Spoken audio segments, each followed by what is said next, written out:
You ever the Chronic's rabbit hole and Lone Wolf Poetics, thank you so much for bringing yourself down the rabbit hole. We are super excited that you have brought down the next episode of Fort Qu'Appelle for us. This is chapter 7. It is called Who Calls. This is getting close to the end of your Only a couple left.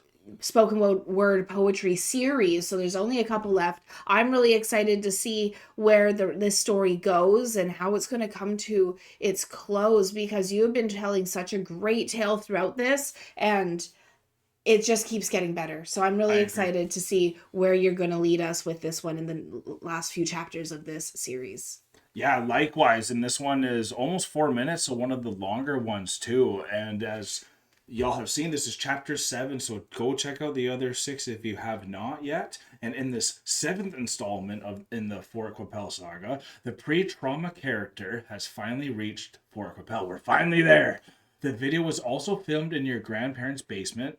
You mentioned the radio in the car cutting out as I reached the bottom of the hill into Fort Qu'Appelle. This is actually something that happens every time. Interesting.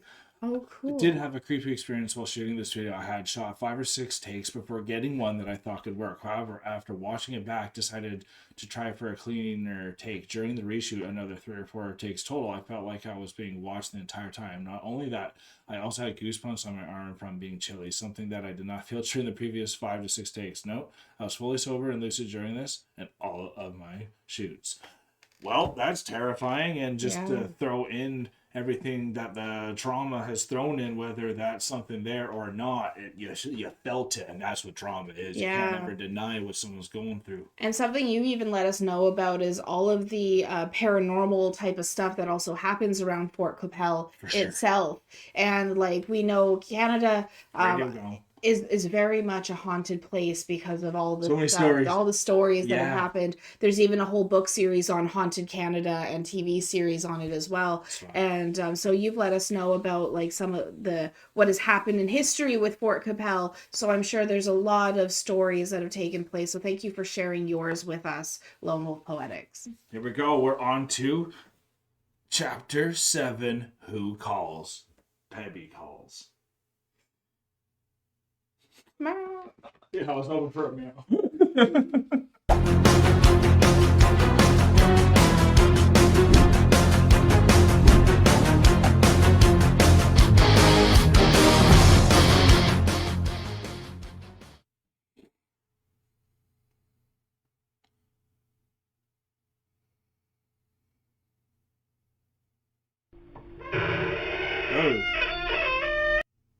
Yeah, I'm already a little creeped out.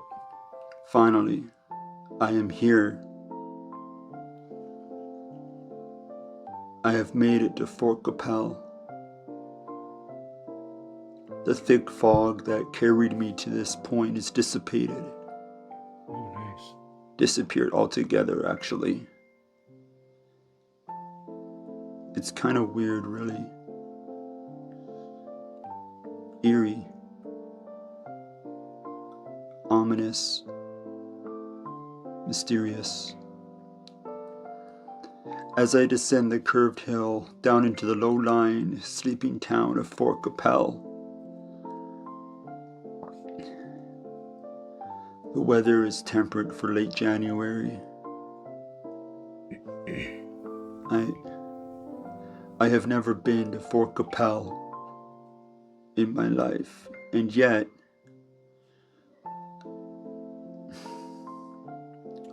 I can feel an unexplainable pull.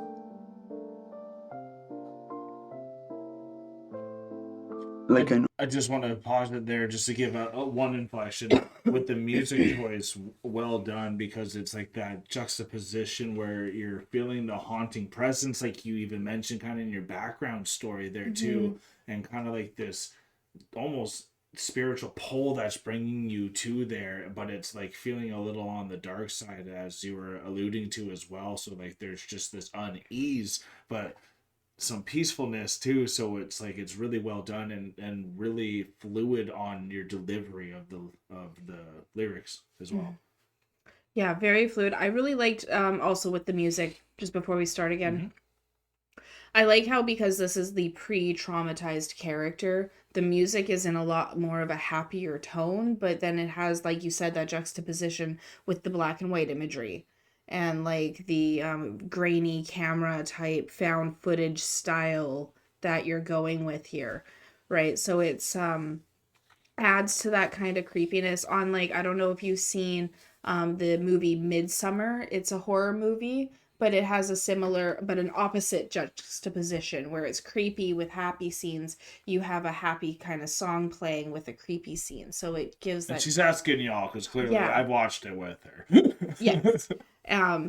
Because you've definitely seen it. So it's definitely a very cool art form that you used with this video. Yeah.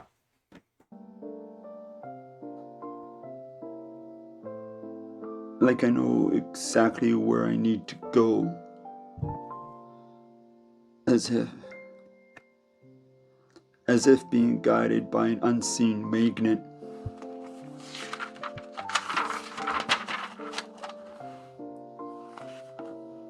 At the bottom of the hill, the radio cuts out,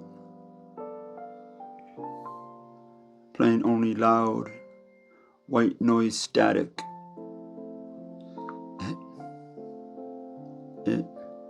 It's weird though.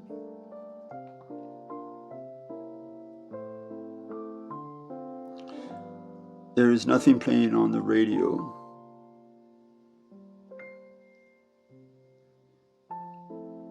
No one in the car is talking. And yet,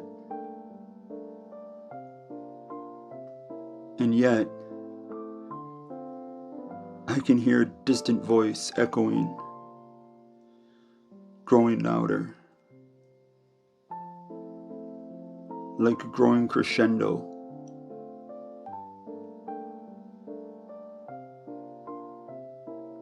Is this what people mean when they talk about Fort Qu'Appelle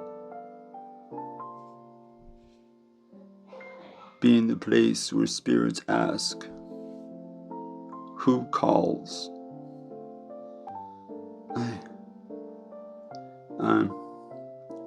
I'm nervous as I step close to the front door of the house where the voice is the loudest. What am I going to even say? That was good. But what am I even looking for? Do I even want to know the answers to any of those questions? I know that's why I'm here. I get that. But it was so much easier when this was all just a dream. Wow. For me, that was incredible storytelling. Honestly, like what a way to transfer you to a place, and like I never know if I'm ever getting exactly what you're trying to put out to like 100%, but I think everything's up to interpretation when you're always doing these spoken poetry as well anyways. And it's really about like for me, what he was talking about was like a place I would want to go to is a place called Hope that I think about that doesn't have any service and all that stuff, and it's like a small little town, and it's like a place that you kind of want to go to find yourself, and it's like it's a place that you kind of just get lured to, and there's something about that's nice. But then what also Lone Wolf was throwing in too was like the spiritual side to it and like the ancestral side to it, of like everyone needing to go there almost as well too, and that's why the questions don't even want to be asked. So like there was a lot of mysticism to it and like all that to try to interpret as well. But I thought it was just well done with the music as well, and that side angle was like really good artistic choice as well too. So this one was actually very pleasing for me for the first time, even though there's always that unsettledness to this as well. But like he said at the end, it felt real to what was going on. He made it a Fort Qu'Appelle. like you're saying, even going there, you lose the radio and all that too. So like that's an interesting experience anytime you go somewhere and you lose a radio too. Absolutely. It really changes the whole vibe of a place, like when something cuts out. I know when we were driving through like the interior of BC, going through Hope, going through Sicamous, all those different places, there were moments where we had no service, where we couldn't listen to anything on the radio. There were moments where it cut out and it was just silence. Totally Right? And it just changes the whole vibe of the drive when Yes, when you're driving in silence, especially if you're alone, the way your mind wanders, the way the things get brought up, like in a basement. Yeah. So I think this was such an introspective piece. Yes, it was. And I think a lot of like the whole series has been very introspective, really touching on like when you start going through basically a mental break. Yeah, you're very true. Right? It's like a panic, like an anxiety attack. Like we're literally watching an anxiety attack or a PTSD attack, like you've mentioned, come out and go through fruition and then go back, but going backwards back to where he was once sane. So this was pre-traumatized. And then, so going into that silence and having it cut out, this is actually kind of what I'm thinking of based on the description, is this is actually the start of the story, not the end of the story that we're going into. Okay. I'm not sure what's going to happen with the next couple chapters that are coming back, if we're going to go back to the traumatized character. There's just one more, I believe, after this. Right, or if this is going to continue to be pre-traumatized, or if we're going to do a different time jump in this as well. So like this has been a really cool story told in a very intricate way. I've really liked a lot of the especially in this one, I already mentioned it, the juxtaposition of the happy music with the found footage, very kind of creepy background video that you had going on. I think it worked very well to portray what you were trying to achieve as the storyteller. Yeah, well done. And there's one more chapter to go, y'all. So I hope you all are excited to check out chapter 8 with us, coming very soon this month too. So make sure you are subscribed if you are not Chronicans. Lone Wolf, thank you so much for this request. And Chronicans, if you had a good time with us, hit the like button and comment down below what you actually thought about this presentation, because it's some pretty cool work and we don't get stuff like this coming down the rabbit hole very often. So I hope you guys like this little change up again too.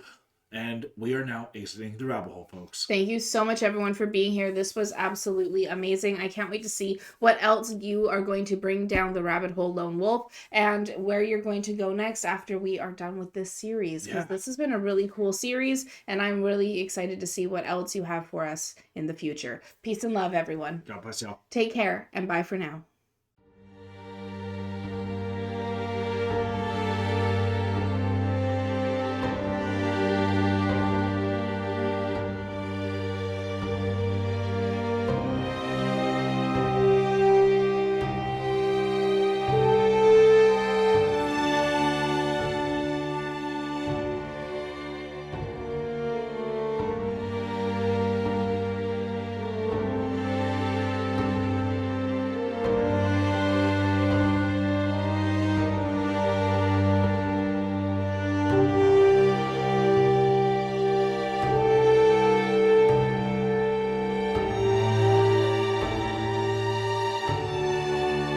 Hey, thank you for making it to the end of the video. It's so good to see you here. And if you would like to continue in supporting us in our future endeavors, you can do so by supporting us over here.